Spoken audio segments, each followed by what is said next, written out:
Maaf,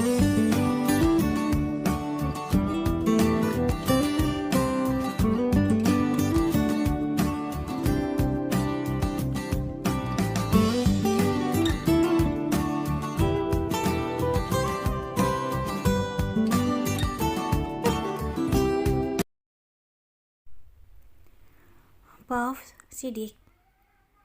Aku tak pernah menduga dan menyangka di hari bahagia putriku akan terjadi hal seperti ini. Jika aku terlalu banyak berucap, maka ibu akan semakin menjadi-jadi untuk menghina keluarga putriku. Aku takut tersulut emosi dan membentak ibu di tengah keramaian, apalagi di depan keluarga Dr. Lutfi. Aku begitu hancur melihat Riana menangis dan terluka. Ibuku benar-benar sudah keterlaluan. Paginya, Sidik, atas dasar apa kamu mengakui Riana sebagai anakmu? Kalaupun memang benar ia anakmu, maka ibu tak akan sudi untuk menerimanya, ucap ibu ketus. Atas dasar kebohongan dan kejahatan yang pernah ibu buat, tak mengapa ibu tak mengakui Riana sebagai cucu ibu. Namun Sidik tak bisa memisahkan darah daging Sidik yang mengalir di tubuh Riana. Ucapku menaikkan suara sambil menatap sinis ke arah Ridwan. Wajah Ridwan begitu ketakutan dan berusaha menjauhkan pandangannya ke arahku. Demi anak haram itu, kamu berani meninggikan suaramu pada ibu, Sidik? Ucap ibu mulai meneteskan air mata. Cukup, Bu, cukup. Hidupku telah hancur. Sidik sudah kehilangan Mesaroh gara-gara fitnah ibu. Dan sekarang, dengan sengaja ibu menghina putri Sidik agar ia menjauh dari Sidik. Mulai saat ini, Sidik tak akan tinggal diam. Siapapun yang akan menyakiti putriku, maka Sidik tak akan segan-segan untuk merajamnya. Perilaku inikah yang ibu inginkan dari Sidik? Baik, Sidik akan kembali seperti dulu lagi, ucapku emosi. Aku meninggalkan ibu yang masih berdiri terpaku dengan linangan air mata. Jika dulunya aku menghapus air mata beliau agar tak menangis, kini aku biarkan dan lebih memilih keluar dengan mobil untuk mengunjungi putriku ke Bogor. Aku sengaja tak menggunakan supir pribadi. Semenjak aku sakit, aku selalu dianggap lemah oleh keluargaku. Aku harus kuat demi anakku. Akibat melaju tinggi, tak sampai 1 jam, aku sudah berada di rumah Riana. Abi, ucap putriku heran karena aku mengendarai mobil sendirian. Maafkan Abi, nak, karena Abi tak bisa membelamu, dihina oleh ibu. Ucapku memeluk putri semata wayangku. Aku terpaksa menginap di rumah orang tua putriku untuk malam ini. Tak sepantasnya aku harus meninggalkan putriku dalam keadaan bersedih. Apalagi kedua mata putriku begitu sembab akibat menangis. Rumah Ibu Riana mungkin tak semegah rumahku. Namun di sini aku merasakan ketentraman dan kedamaian. Kasih sayang dan kehangatan penghuni rumah membuatku enggan ingin pulang. Setelah mengetahui putriku baik-baik saja, aku pun pulang bersama dengan Bagas dengan mobil yang berbeda. Sampai di rumah, aku sudah kedatangan bosnya Riana, Pak Bram, dengan seorang gadis Cina yang sangat imut. Mohon maaf, Pak, kami mengganggu waktu Bapak, ucap Pak Bram masih berdiri di depan gerbang rumah. Selamat datang Pak Bram, nak, sambutku ramah dan mengajak keduanya masuk ke dalam ruang pribadiku. Sebelumnya, saya ingin minta maaf jika kedatangan kemarin kami malam tak bisa menyempatkan diri untuk datang ke acaranya Riana. Mungkin di pernikahannya nanti insya Allah saya akan hadir, ucap Pak Bram sopan. Maaf Pak Bram, acara lamarannya ditunda karena ada sesuatu hal yang telah terjadi, ucapku. Pak Bram mengerutkan kening, tak mengerti. Namun aku langsung menanyakan perihal kedatangannya ke rumah. Begini Pak Sidik, saya minta tolong untuk menjadi saksi di persidangan nanti atas kematian almarhum istri saya, Firdah, ucap Pak Bram to the point. Maaf Pak Bram, bisakah Bapak Bram jelaskan? Saya masih tak mengerti dengan keinginan Bapak, ucapku bingung. Semenjak aku sakit, aku begitu linglung dan lelet berpikir. Mungkin karena pengaruh obat yang aku konsumsi. Pak Yakub bilang, jika Bapaklah kunci utama dari kematian istri saya, ucap Pak Bram. Begini saja Pak Bram, bagaimana kalau kita ke lapas untuk mendengar langsung dari mulut Pak Yakub, usulku. Lingsi setuju Pak, ucap gadis Cina itu bersuara. Tanpa kata lagi, aku pun ikut bersama Pak Bram dan Lingsi ke lapas. Aku tak tahu pasti seperti apa wajah Pak Yakub, karena aku memang tak pernah bertemu dengan beliau, meskipun dulunya Pak Yakub adalah suami dari almarhum istriku. Dan aku juga tak mengetahui jika beliau dipenjara. Atas kuasa Allah, saat ini aku sehat walafiat. Kekuatanku ingin sembuh total, begitu besar karena Riana anakku.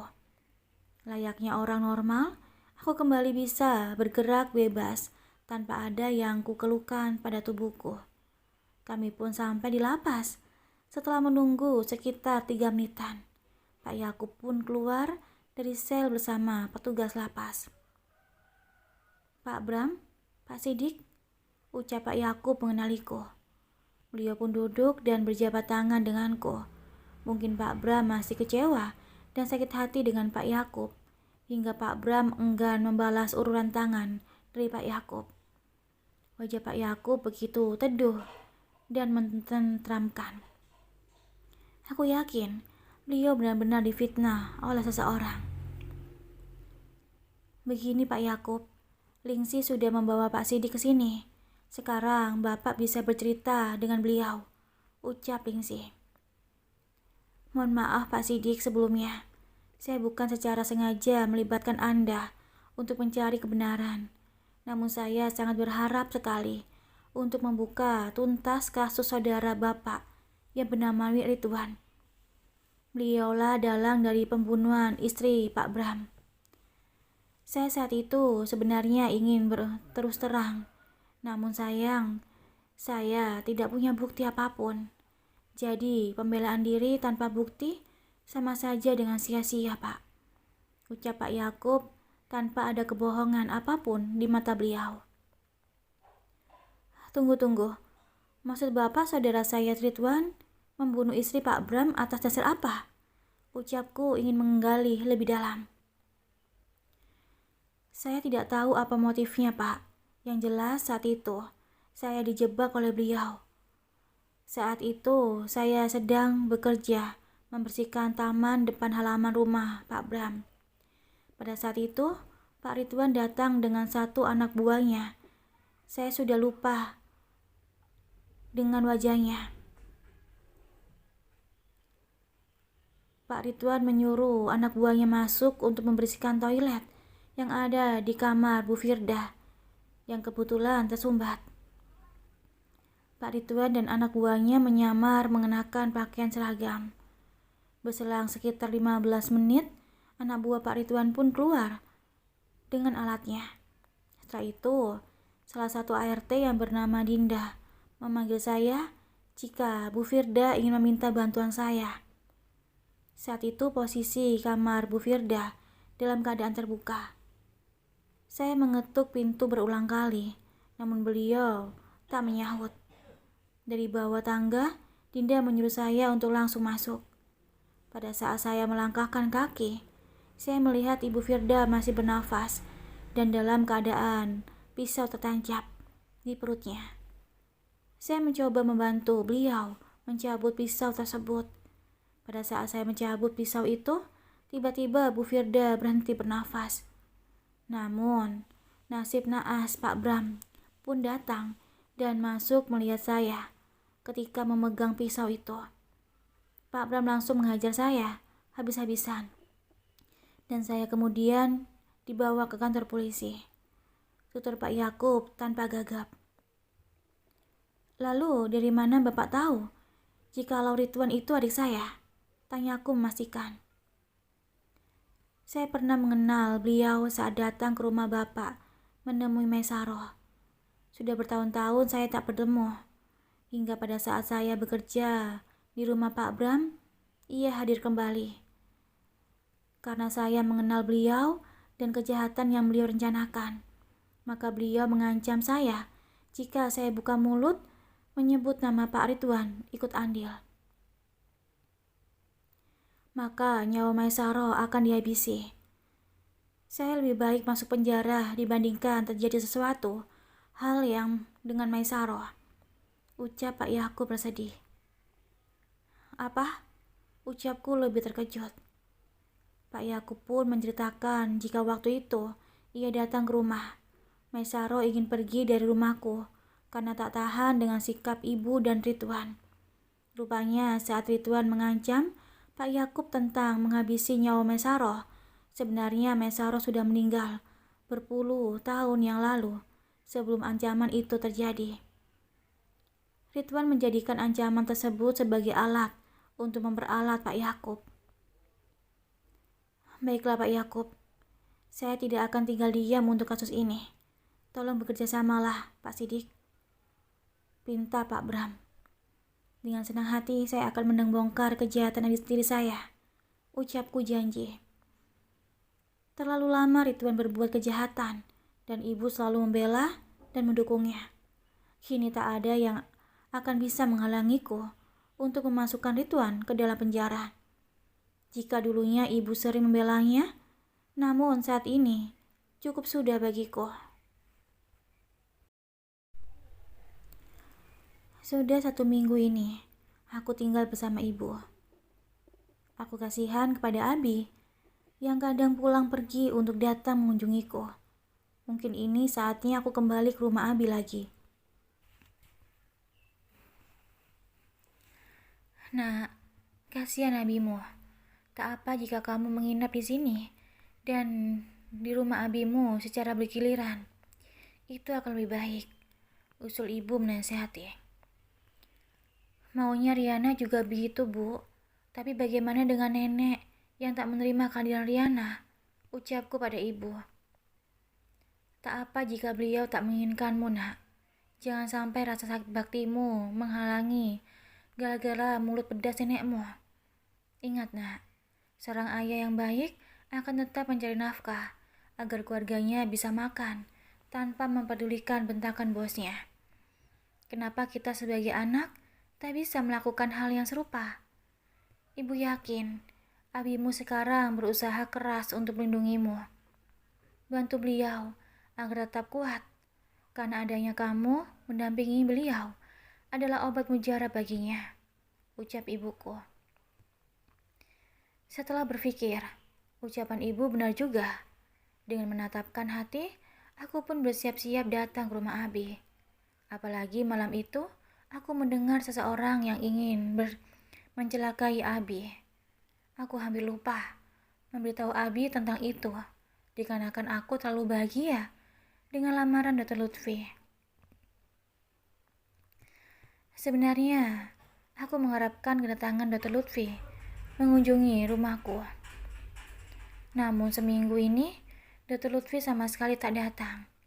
Mungkin keluarga Dr. Lutfi kecewa dengan kejadian malam lamaran itu. Saat aku sudah bersiap-siap, tiba-tiba Pak Bram datang berkunjung ke rumah ibu. Apa kamu mau pergi, Riana? Tanya Pak Bram, karena melihatku menenteng tas yang terisi dengan beberapa pakaian. Iya Pak, Riana akan berkunjung ke rumah Abi, ucapku. Oh, kebetulan sekali Riana. Bagaimana kalau mau kita pergi barengan? Karena tujuanku juga akan ke sana, ucap Pak Bram. Aku pun pamit pada ibu dan kedua saudaraku. Sementara Bi Ina pergi ke lapas untuk mengunjungi saudaranya Pak Yakub. Maaf Riana, jika aku bertanya tentang hal sensitif padamu. Aku tak memaksamu untuk menjawabnya. Katanya Pak Sidik, lamaran malam itu dibatalkan karena sesuatu hal. Apakah kamu belum siap untuk menikah, Riana? Tanya Pak Bram fokus di depan sambil mengendarai mobil. Aku hanya terdiam dan tak mau terbuka dengan Pak Bram. Lupakan pertanyaanku, Riana. Maaf jika aku terlalu ingin tahu masalah pribadimu, ucap Pak Bram. Tak masalah, Pak. Hanya saja Riana tak ingin membicarakannya lagi. Ucapku kembali mengingat kejadian malam itu. Kami pun tiba di rumah Abi. Ketika Pak Bram membukakan pintu mobil untukku, terlihat wajah nenek seketika memerah menahan emosi. Belum sempat aku melangkahkan kaki, nenek sudah mencercaku dengan ucapan yang sangat pedas. Dasar anak tidak tahu malu, mau apa kamu datang ke sini? Ucap nenek ketus. Riana hanya ingin bertemu Abi, Nek. Ucapku tetap sopan. Jangan panggil aku nenekmu, karena kamu bukanlah keluargaku. Gara-gara anak haram sepertimu, anakku Sidik kini berani membentak dan meninggikan suaranya padaku. Ucap nenek kembali menghinaku. Cukup, Bu. Sidik sudah bilang, berhentilah menghina Putri Sidik. Ucap Abi yang tiba-tiba keluar dari dalam rumah karena mendengar suara nenek mencaciku. Pak Bram hanya terdiam dan mematung karena tak tahu pasti dengan semua masalahku. Abi mendekatiku dan memelukku dengan erat. Abi senang kamu datang mengunjungi Abi, Nak. Pak Bram, mari masuk. Ucap Abi mempersilakan kami masuk. Sementara nenek masih tetap menatapku dengan muka merah padam. Nak, kuatkan hatimu menghadapi mulut tajam nenekmu. Beliau memang seperti itu jika tak menyukai sesuatu. Ucap Abi mengusap kepalaku. Bi, bagaimana kalau Abi dan Riana ke rumah sakit untuk tes DNA? Ucapku dengan mata berembun. Riana, Nak, Abi tahu ketika kamu mengucapkan hal tersebut, hatimu pasti hancur. Orang lain mungkin saja melakukanmu bahwa kamu adalah anak kandung Abi. Sejak pertama melihatmu, tanpa dijelaskan pun, Abi sudah yakin kamulah anak Abi. Mata ini, Nak, mata ini adalah milik ibumu.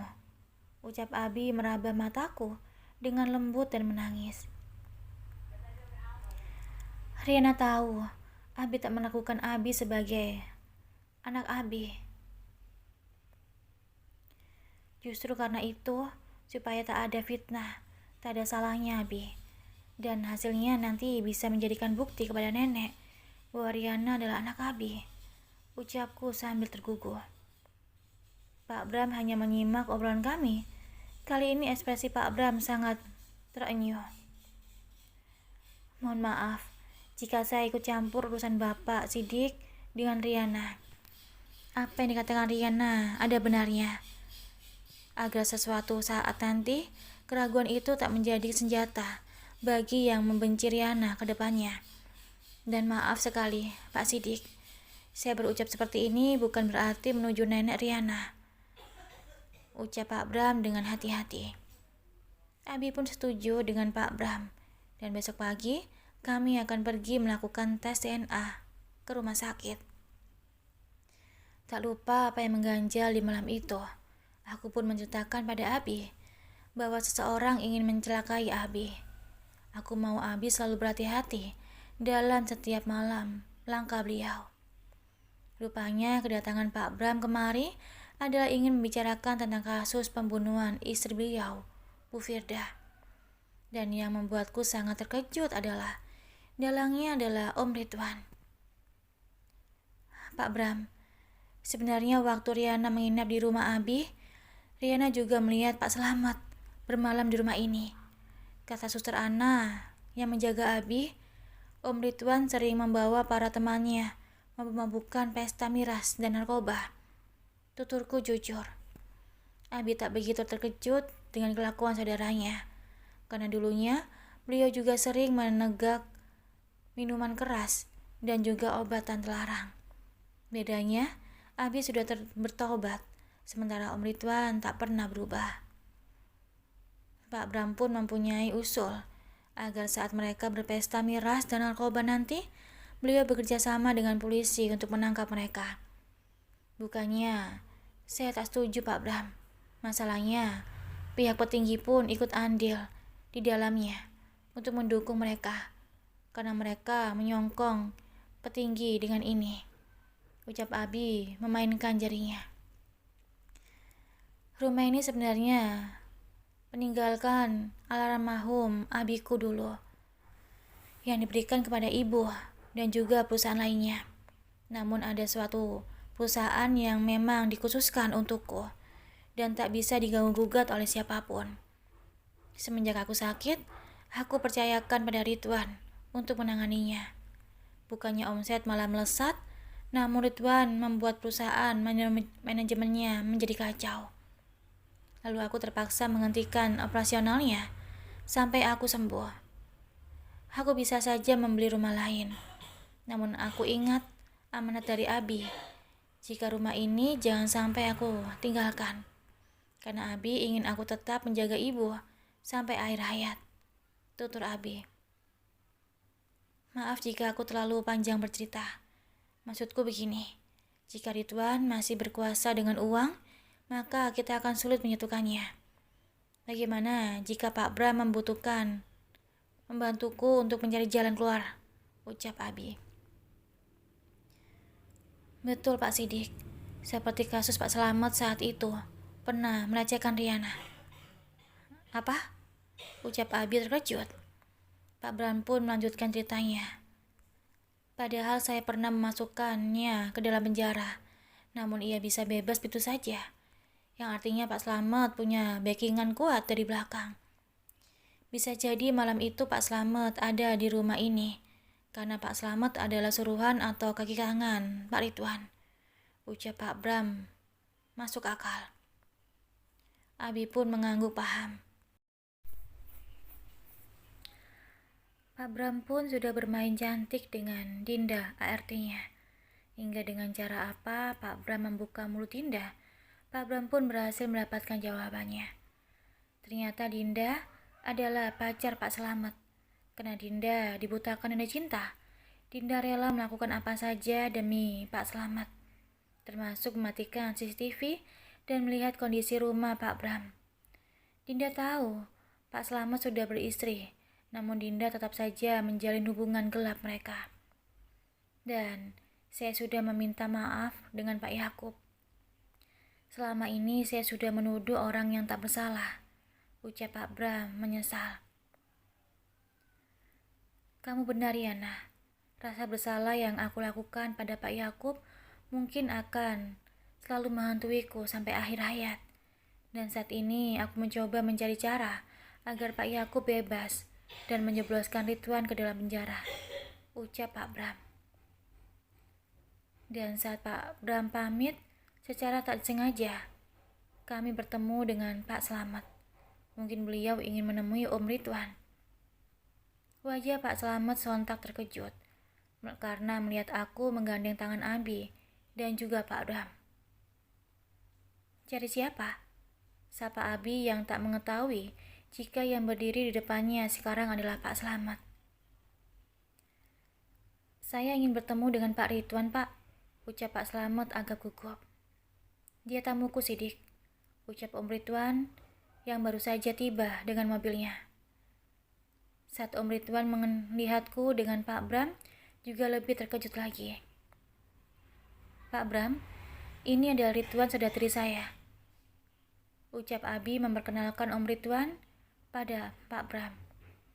Kulirik tangan Pak Bram mengepal dengan kuat, seolah ingin saat ini juga mengajar Om Ridwan. Setelah perkenalan dan berpura-pura lama, Pak Bram pun langsung masuk ke dalam mobilnya dan pergi meninggalkan perkarangan rumah. Sementara Pak Slamet dan Om Ridwan masih saja menatapku dengan heran karena aku kembali lagi ke rumah ini. Abi lalu menggandengku masuk ke dalam rumah dan memperlihatkan kamar yang akan kutempati. Abi sengaja mempersiapkan kamarku yang berdampingan dengan kamar beliau, agar nantinya Abi bisa berjaga-jaga sesuatu hal yang menggangguku. Setelah memasukkan pakaian yang kubawa ke dalam lemari, tiba-tiba pelayan mengetuk kamarku dan memberiku beberapa pakaian yang telah Abi beli untukku. Aku mengetuk kamar Abi, guna ingin mengucapkan rasa berterima kasihku atas pakaian yang diberikan untukku. Namun sayang, Abi tak berada di dalam kamarnya. Aku pun mencari Abi ke taman belakang, yang biasanya digunakan Abi untuk menghilangkan penat di kepalanya sewaktu sakit. Sidik sedang pergi mengurus perusahaannya. Kamu mencari Abimu kan? Tanya Om Ridwan mengagetkanku. Ada hubungan apa kamu dengan Pak Bram? Apa ia juga kekasih hatimu? Aku mengira Dr. Lutfi sudah cukup untukmu, namun kini Lutfi tak menjadi melamarmu, malah kamu menggait pria lain, ucap Om Ridwan asal bunyi. Tunggu Riana, kamu belum mengenali siapa aku sebenarnya. Jika kamu masih dekat dengan pria manapun, maka siap-siap Bram juga akan mati seperti Firda istrinya, ucap Om Ridwan mengancamku. Dasar manusia laknat, ucapku emosi. Tawa Om Ridwan menggelegar seluruh wajah. Kemarahanku adalah sebuah lucuan baginya.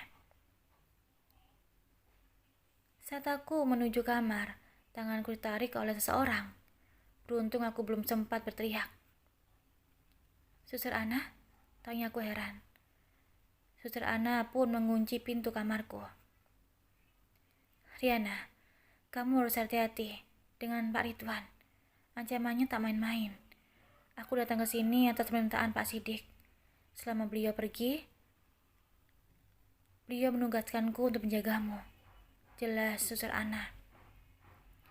Tapi bukannya Suster Ana akan melanjutkan kuliah? Tanya aku heran. Suster Ana pun menjelaskan bahwa beliau adalah seorang intel, sekaligus menyamar sebagai perawat di rumah Abi saat itu. Suster Ana memang dari dulu bekerja sama dengan Abi untuk mengambil dan memperkuat bukti menyebloskan Om Ridwan ke dalam penjara. Bukan hanya kejahatan membunuh orang, namun Om Ridwan rupanya juga bandar terbesar narkotika. Pantas saja Suster Ana postur tubuhnya sangat tegap seperti militer. Suster Ana menyuruhku untuk merahasiakan semua ini. Sekarang Suster Ana tetap menjadi seorang perawat untuk Abi, meskipun Abi sudah sembuh. Dan alasannya, Suster Ana tetap di sini adalah bertugas untuk mengecek kesehatan Abi dan terapi. Begitu takutnya Abi, orang lain melukaiku. Beliau melakukan cara apapun untuk melindungiku. Malam pun tiba. Kami semuanya sudah bersiap-siap untuk makan malam bersama. Nampak wajah Om Ridwan begitu bosan dan sedari tadi memainkan sendok di piringnya. Ridwan, makanlah. Jika kamu sakit, biarkan Suster Ana merawatmu, ucap nenek perhatian. Ridwan tak ingin ia menjadi perawatku, Bu, melainkan aku ingin menikahi suster itu, ucap Om Ridwan membuat kami semuanya terkejut. Suster Ana terbatuk karena kaget. Maaf Pak, saya sudah mempunyai calon dan saya akan segera menikah, ucap Suster Ana tegas. Kamu tak perlu jawab sekarang, aku siap menunggu, ucap Om Ridwan memaksa. Jawaban saya akan tetap sama, saya akan menikah dengan segera, ucap Suster Ana. Kalau begitu, aku akan berhenti mengharapkanmu jika kamu sudah menikah, ucap Om Ridwan aneh. Jangan-jangan Om Ridwan mengetahui siapa Suster Ana sebenarnya. Pasti ada sesuatu yang Om Ridwan rencanakan. Dari dulu Suster Ana di sini, Om Ridwan tak pernah melirik ataupun tertarik dengan Suster Ana. Dan dengan tiba-tiba dan gamblang mau melamar suster Ana. Abi terlihat santai, tak memperlihatkan reaksi apapun, dan terus saja menikmati makanannya. Permainan cantik apa yang akan dilakukan Abiku kali ini? Terima kasih udah dengerin audio di Eva Family. Jangan lupa like, komen, share, dan juga subscribe ya. Aku tunggu. Terima kasih.